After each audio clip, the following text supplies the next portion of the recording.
Salutations, my esteemed students of Siege Warfare. Professor Siege Captain back with a heavy hitter of an episode. Today, we're ranking the original mobile high ground, the Siege Tower.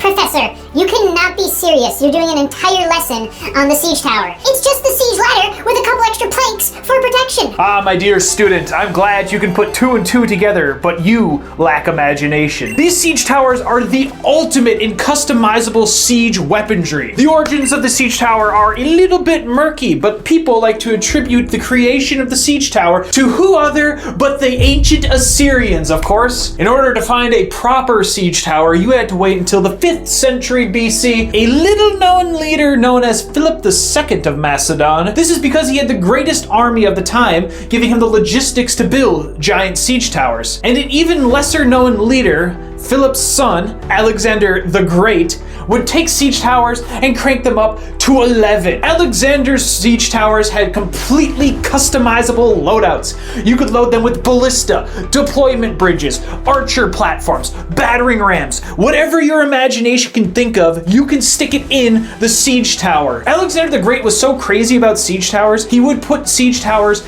on boats. Now island cities aren't even safe. Just ask the Tyrians. The logistics of building a siege tower was difficult. Moving these siege towers was a nightmare. Was to roll out the mobile sheds, put stakes in the ground, run ropes around these stakes on pulleys so that they can come back around through the siege tower so then your troops can pull them behind the cover of the siege tower. These 9-story monstrosities could move as little as 200 meters in a month. Moving these towers was so difficult, it's like grinding Destiny 2 long enough for it to actually be fun. If you paid for the extra armor DLC, you could armor plate your towers with iron plates, bronze plates, lead plates. With the medieval patch of the game, armies got smaller. This meant they didn't have the expendable manpower to build giant monstrosities anymore. Budget cuts really hit the medieval meta of the game hard. If only they had access to Menard's lumber yards. With the introduction of the gunpowder DLC, these towers would be rendered useless. You've heard the saying, can't hit the broadside of a barn. Well, now the broadside of the barn is rolling up towards you.